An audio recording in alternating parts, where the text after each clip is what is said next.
Hi good afternoon. CNBC आवाज मोतीलाल ओसवाल के इस विंटरी से बढ़िया से क्रिसमस स्टूडियोज में आप सबका स्वागत है। क्या बढ़िया लग रहा है। ओशो है, ओशो को दिखाओ यार। ओशो आएंगे क्या इसमें? इस गोले में ओशो को डाल दो तो ओशो को भी फील आएंगे, क्रिसमस का मजा आएगा उनको भी। यार देख ओशो, ठंड लग रही है? बिल्कुल सर, आपके स्टूडियो को देख करके बिल्कुल क्रिसमस का फील स्टार्ट हो गया है। देख ही लिया आपने। आज सास बहू और सेंसेक्स में मदद करने के लिए एंजल वन से ओशो कृष्ण जी होंगे, जो हम सब की मदद कर रहे होंगे, हमारी क्वेरी सॉल्व कर रहे होंगे।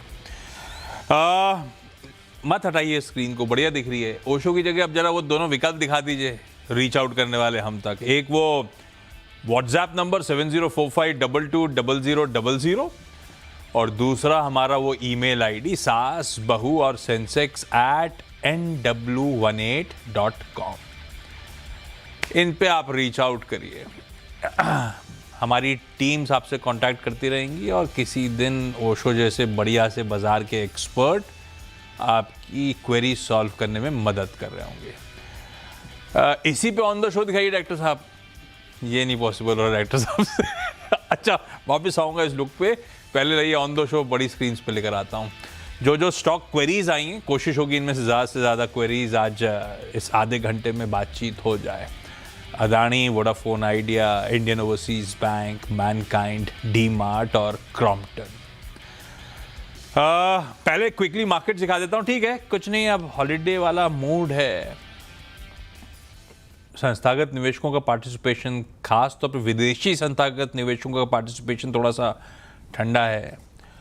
कल एक सामने छुट्टी खड़ी हुई है तो, और आज भी एक्सपायरी है, तो थोड़ा सा अड़चन वाले जोन्स पे, लेकिन हायर थ्रेशोल्ड पे कंसोलिडेट ही कर रहे हैं भारतीय बाजार। अच्छा, आज भी एक समय गए थे 236 के आसपास गए थे, कल भी 233 के आसपास गए थे, वहीं से थोड़ा बहुत कूल ऑफ हुए थे। आज भी उसी थ्रेशोल्ड पे आके राइटर्स के जोन पे कह लीजिए अभी भी थमे हुए हैं। गेन्स गिव अप नहीं कर रहे हैं, लेकिन डटे खड़े हुए उन्हीं जोन्स के आसपास नजर आएंगे। ऊपर से कूल ऑफ होके फ्लैट लाइन के इर्द गिर्द 26,200 पे भारतीय बाजार इस समय कामकाज करता हुआ, और चौतरफा कंसोलिडेशन का ही मूड दिखेगा। ये उठाइए, इसी जगह निफ्टी बैंक ले आइए, उसी जगह मिड कैप इंडेक्स ले आइए, चाहे तो उसके बाद एडवांस डिक्लाइन दिखा दीजिए, सब दिखाइएगा, सब जगह ऐसा लगेगा कंसोलिडेशन टाइप फीलिंग। पर हाँ, एक इंपॉर्टेंट मंथली एक्सपायरी सामने खड़ी है। ऐसे में क्विकली ओशो से समझ लेते हैं पोजीशन कैसी, क्या लग रहा है इस बार। कल तो राइटर्स के जोन की रिस्पेक्ट कर ली थी, आज भी ऐसे ही होने वाला है या कुछ समीकरण बैठ रहे हैं, थोड़ा सा तूल पकड़ सकते हैं सेकंड हाफ में? ओशो, आप लोग का मार्केट्स को लेकर approach. Very good afternoon Ashish ji. सी ओवरऑल मार्केट पॉजिटिव ही, सेंटिमेंट्स तो बिल्कुल पॉजिटिव ही हैं, बट अगर हम दो दिन से देखें तो निफ्टी का दायरा कम होते जा रहा है। जो ट्रेडिंग रेंज है वो बिल्कुल ही लुक्रेटिव नहीं है, बहुत ही लो रेंज में ट्रेड कर रहा है। बट जो पॉजिटिव फ्रंट ये है कि 26,200 के आसपास होवर कर रहा है। तो मुझे लगता है ये क्रूशियल जोन है, यहाँ थोड़ा हेजिटेंट है मार्केट। बट अगर 26,200 के ऊपर क्लोजिंग दिखाता है, या मुझे लगता है 3 बजे के आसपास भी अगर 200 के आसपास रहता है मार्केट, तो एक अच्छी कवरिंग, शॉर्ट कवरिंग हमें देखने को मिल सकती है। सो ओवरऑल ट्रेंड पॉजिटिव है, बट मुझे लगता है आज का क्लोजिंग काफी क्रूशियल रहेगा। कल अगेन छुट्टी है जैसा आपने बताया, तो मार्केट में हलचल थोड़ी कम है। बट अगले हफ्ते से मुझे लगता है मार्केट एक फ्रेश लाइफ टाइम हाइस के तरफ मूव करते हुए बिल्कुल नजर आ सकता है। थोड़ा सा मामला इस समय ठंडा है, लेकिन कोई दिक्कत वाली बात नहीं है। एक बार ये छुट्टी का पीरियड निकले भाई, आज कल छुट्टी हो जाएगी, परसों आएंगे तो एक ही दिन का एक सैंडविच सा सेशन होगा, उसके बाद फिर वीकेंड आएगा। तो अगले हफ्ते हम अपनी northward journey in all probability resume कर रहे होंगे। तो बाजार में है तेज़ी, दमखम है, थोड़ा सा इस समय कूल ऑफ पीरियड से गुजरते हुए। अच्छा, एक दिग्गज स्टॉक आईटीसी स्क्रीन्स पर लेकर आइएगा। कल सेकेंड हाफ में आईटीसी में मूव आना शुरू हुआ था, जो आज सुबह सीधा सौदा में मेंशन भी करा था कि अटकलें भी इस तरह की लगाई जा रही थी। जो कल रीज़न था मूव का कि शायद प्राइस हाइक्स ले लिए गए, ऐसी रिपोर्ट सजेस्ट कर रही थी। तब सुबह बातचीत हुई थी, शायद आज आईटीसी की तरफ से फाइनल अपडेट आता हुआ नजर आए, कुछ क्लैरिफिकेशन नजर आए। आईटी की तरफ से ऑफिशियल बयान आपके लिए। गलत खबर है ये, हमने अपनी सिगरेट्स की एमआरपी बढ़ाई नहीं है, तो ऐसा कोई स्कोप नहीं है कि ट्रेडर्स प्राइस इंक्रीज कर सकें। ये ऑफिशियल स्टेटमेंट आईटीसी की तरफ से, कोई प्राइस हाइक नहीं ली गई है। खैर, कल मूव लेकिन अच्छा आए थे, आज कंसोलिडेट करता हुआ आईटीसी का स्टॉक। ओशो, आईटीसी व्यू क्या है आप लोग का? आईटीसी में अभी कंसोलिडेशन है। मुझे लगता है जब तक 200 सिंपल मूविंग एवरेज के ऊपर नहीं निकलता, कंसोलिडेशन कंटिन्यू रह सकता है। क्रूशियल जोन है 408 410, इसके ऊपर अगर क्लोजिंग दिखाता है तब यहां से हमारी बाइंग एक्टिविटी बनते हुए दिखाई दे सकती है। अभी के लिए साइडवेज है, कोई भी इसमें ट्रेंड सेटअप बनते हुए दिखाई नहीं दे रहा, बट 410 के ऊपर डेफिनेट एक बाइंग का ट्रैक्शन बनेगा 426-28 के टारगेट्स की। चलिए, सवाल जवाब के सिलसिले की शुरुआत कर दी जाए। जयपुर, लखनऊ, उसके बाद शायद फरीदाबाद, लुधियाना, सब कवर कर रहे होंगे। पहले जयपुर जा रहे हैं। मोनाली जी आपको आपकी स्क्रीन पे नजर आएंगी। मोनाली जी, हाय, गुड आफ्टरनून। क्या करते हो जयपुर में मोनाली जी आप? सर अभी मैं वैसे जर्नलिज्म स्टूडेंट रही हूँ, बट ट्रेडिंग अराउंड 2 साल से थोड़ा शेयर्स में बाय एंड सेलिंग रहा है। लास्ट 1 साल से जॉब छोड़ दी है, तो सोचा यही सब से थोड़ी अर्निंग हो जाए। अच्छा, जर्नलिज्म की स्टूडेंट रहे हो आप और अब एक्टिव ट्रेडर बन गए हो? एक्टिव तो नहीं, बट हाँ, जिससे कुछ अच्छा शेयर लगा, किसी ने कुछ सजेस्ट किया, आपके शो से कुछ सजेशंस आए तो खरीद लिया। और 1 साल से ये कर रहे हो आप। कैसा रहा 1 साल का सफर स्टॉक मार्केट का? काफी अच्छा रहा, मतलब ठीक है, अप्स एंड डाउन्स तो रहे ऑब्वियसली, बट हाँ, on an average it was pretty good. Perfect है। अप्स एंड डाउन्स तो रहेंगे, वो हमेशा ही रहेंगे इस पूरी जर्नी में। मोनाली, पहला सवाल कौन सा आज के लिए? सर मेरा इंडियन ओवरसीज बैंक के लिए है। मेरे पास अभी 5000 शेयर्स हैं एट द प्राइस ऑफ 67.4। और मोनाली, ये क्यों लिया था हमने? ये जब आई थिंक ये 100 क्रॉस किया था, तब मैंने थोड़ा सा प्रॉफिट गेन किया था इसमें, बट फिर वो नीचे आया तो वो एक ग्रीड के चक्कर में इसे थोड़ा सा और बाय कर लिया, अभी अटक गए हैं। ये हो भी गए। बड़े वाले सरकारी बैंक्स तो फिर भी डिसेंट परफॉर्म कर गए, लेकिन ये छोटे सरकारी बैंक्स काफी दिक्कत में आए, लाइन से सारे। ओशो, इंडियन ओवरसीज बैंक, मेरी कैपिटल आधी इरोड हो गई है, क्या करूं आईओबी में?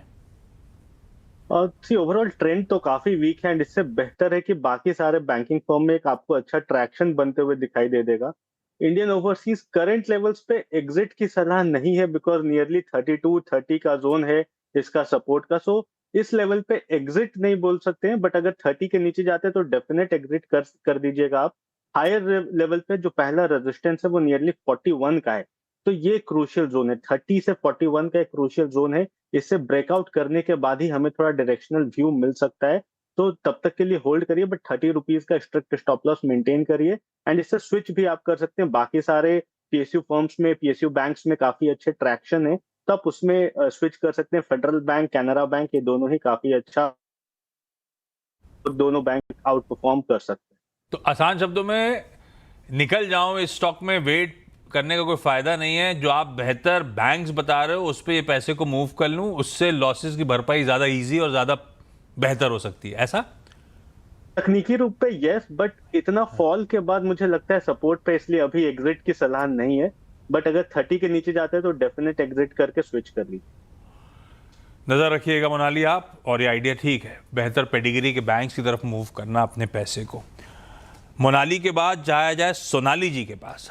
लखनऊ से सोनाली अग्रवाल जी जुड़ती हुई। सोनाली मैम, हाय, गुड आफ्टरनून। दिख रहा है लखनऊ में मस्त ठंड पड़ रही है। बहुत ठंड हो रही है क्या? पड़ रही है। हाँ बिल्कुल सर। सोनाली मैम, कब से स्टॉक, अच्छा पहला सवाल कौन सा, सीधे बताओ आप। सर पहला तो अदानी ग्रीन का है कि बहुत अच्छा खासा लॉस हो रखा है, तो क्या करना चाहिए उस पे? मेरी बाइंग भी बहुत हाई की है सर, 1900 पे बाई है, सो उस पे थोड़ा सा ज्यादा फोकस है मुझे। क्या करना चाहिए अभी? ओशो, क्या करें अदानी ग्रीन में? और अदानी स्टॉक्स कुछ बहुत तो बाउंस बैक करे, कुछ अब तक मीनिंगफुली बाउंस बैक कर नहीं पाए हैं। अब तो सारी न्यूज वूज सब ठंडी पड़ गई, उसके बावजूद ये स्टॉक्स पटरी पे नहीं आए। क्या करना है फिर इसमें अब? अदानी ग्रुप में ओवरऑल तो कंसोलिडेशन फेज में ही है, बट अगर अक्टूबर मंथ से देखें तो अपने लॉन्ग टर्म मूविंग एवरेज के ऊपर निकला है काउंटर, तो हो सकता है कि यहाँ से थोड़ा ट्रैक्शन आने वाले दिन बन सकता है। वॉल्यूम के साथ थोड़ा अपलिफ्टमेंट हुए हैं सेंटिमेंट्स काउंटर के, तो मुझे लगता है हायर लेवल्स पे 1160 1180 ये एक क्रूशियल हर्डल है। इसे ब्रेक थ्रू करता है तब यहाँ से मोमेंटम बन सकते हैं काउंटर्स में। करंट लेवल्स पे अगेन एग्जिट की सलाह नहीं बनेगी, काफी स्ट्रांग बेस फॉर्मेशन है काउंटर के लिए, तो मुझे लगता है 950 980 का काफी स्ट्रांग सपोर्ट लेवल्स है। हायर लेवल्स पे 1100 के ऊपर आपको एक अच्छा ट्रैक्शन बन सकता है काउंटर में, तो आप थोड़ा होल्ड रखिए, बट ऑब्वियसली पेशेंस आपका काफी ट्राई करेगा ये काउंटर। ओके, ठीक बात। मोनाली मैम, अगला सवाल। नेक्स्ट होगा मेरा वोडाफोन आइडिया, जो कि मैंने 15,000 शेयर्स ले रखे हैं एट द प्राइस ऑफ 16.1। अभी कुछ 12 अराउंड चल रहा है उसका प्राइस, तो लॉन्ग टर्म के लिए क्या रहेगा? ये जर्नलिज्म से कमाया पैसा बचा कि गया? है अभी कुछ तो बीएसई से कमा रहे हैं। ठीक है, तो जहां प्रॉब्लम है वाले स्टॉक सिर्फ हाईलाइट हो रहे हैं। अच्छा, वोडाफोन आइडिया इंटरेस्टिंगली ना सिर्फ मोनाली जी के पास, सोनाली जी के पास भी है। सोनाली मैम, आपकी खरीद और कितनी क्वांटिटी? सर मैंने 17 पे बाई किया था, अराउंड 600 क्वांटिटी किया था। तो सब हम हायर लेवल पे फंसे हैं। जब वो मूव्स आए थे एफपीओ के बाद, तेजी वेजी हुई थी, सब फंस गए ऊपर। खैर, पिछले कुछ दिनों से हालात तो पटरी पे धीरे धीरे आ तो रहे हैं, कुछ लॉसेस हम सब के रिड्यूस हुए हैं, लेकिन हम सब जो वोडाफोन लेके बैठे हुए हैं 16-17 के लेवल्स पे खरीद करके बैठे हुए हैं, ओशो क्या करना चाहिए? फंडामेंटली तो कहने के लिए कुछ ज्यादा है नहीं, टेक्निकली कुछ कहने को हो तो बता दो आप। सबसे पहले आशीष जी, जब भी क्लाइंट हमसे कनेक्ट करते हैं तो ऑब्वियसली उनका कंसर्न रहता है जब वो फंस जाते हैं पोजीशन पे। तो वोडाफोन पे बहुत सारे क्लाइंट्स हमारे भी फंसे हुए हैं हायर लेवल्स पे। तो टेक्निकली मुझे लगता है यहाँ पे एक पुल बैक है, 14 रुपए 50 पैसे तक का पुल बैक देखने को मिल सकता है, बट वो एक काफी स्ट्रॉन्ग रेजिस्टेंस है। सो 2-2.5 रुपए का यहाँ पे एक अच्छा आपको ट्रैक्शन बन सकता है काउंटर में। एंड लोअर बेस में भी अगर हम देखें तो हायर शिफ्ट है, 9.5 से 10 रुपीज का एक अपशिफ्ट हुआ है बेस प्राइस में।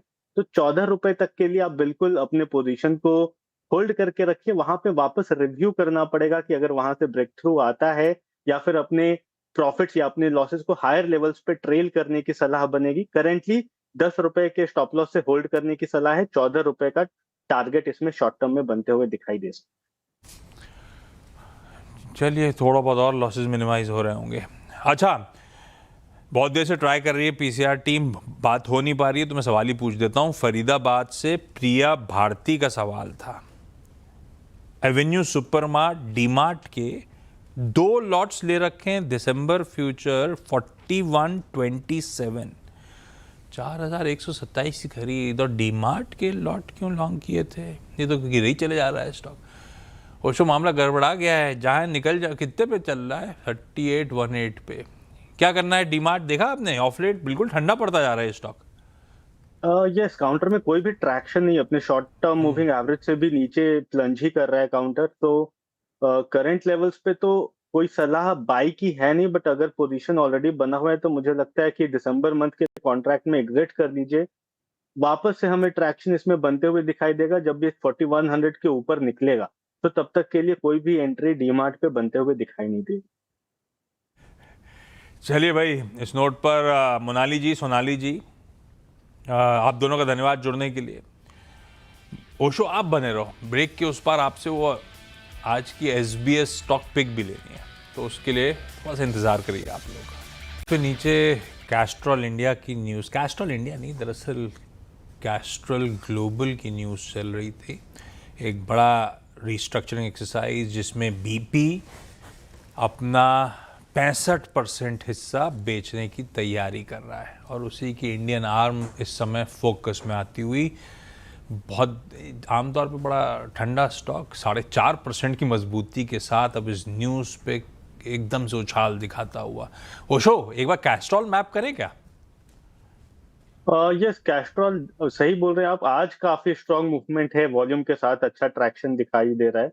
तो मुझे लगता है रुझान तो बिल्कुल आज बना है, बट हायर लेवल्स पे अगेन 200 के ऊपर कन्विक्शन आएगा, तो वेट करना चाहिए। अभी बिल्कुल वोलाटाइल है, काफी स्ट्रांग बाइंग ट्रैक्शन है, तो 200 के ऊपर अगर निकलता है तो अच्छा लेवल्स बन जाएगा बाई करने के लिए।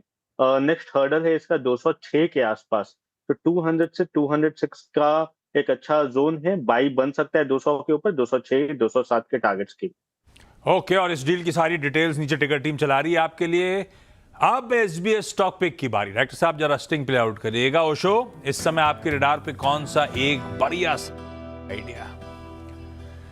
दो बाइंग के इनफैक्ट स्टॉक्स है मेरे पास। सबसे पहला हेल्थ केयर स्पेस में एक अच्छा ट्रैक्शन है, और फोर्टिस में अगर हम देखें तो एक रिवर्सल पैटर्न बन रहा है फोर्टिस हेल्थ केयर में। तो मुझे लगता है यहाँ पे एक अच्छा रुझान बन सकता है फोर्टिस में। काफी स्ट्रांग जोन पे है, 900 के ऊपर काफी स्ट्रांगली सस्टेन कर रहा है। तो करंट लेवल्स पे बाई करने की सलाह बनेगी फोर्टिस को। 880 का स्टॉप लॉस लगाना है, एंड 945 से 950 तक के टारगेट्स हमें देखने को मिल सकते हैं। और सेकंड काउंटर है जीएमआर एयरपोर्ट। कल काफी स्ट्रांग ट्रैक्शन था काउंटर में। आज भी अगर हम देखें तो हायर लेवल्स पे निकला था, नो डाउट वहां से थोड़ा कूल ऑफ हुआ है, बट अभी भी बाइंग जोन के आसपास है। 104 के आसपास बाई करें, 101 का स्टॉप लॉस मेंटेन करना है, एंड एक लो, ऑडियो गया ओशो का। जीएमआर एयरपोर्ट्स भी उनकी पसंदीदा पिक है। इस नोट पर आज के शो को यहीं समेटता हूँ। सास, बहू और सेंसेक्स। अगली मुलाकात 1:27 पे होगी, और आज आधार हाउसिंग फाइनेंस के एमडी सीईओ साहब से करेंगे चर्चा। ब्रेक के उस पार देखिए आपके लिए बढ़िया से क्रिसमस गिफ्ट्स।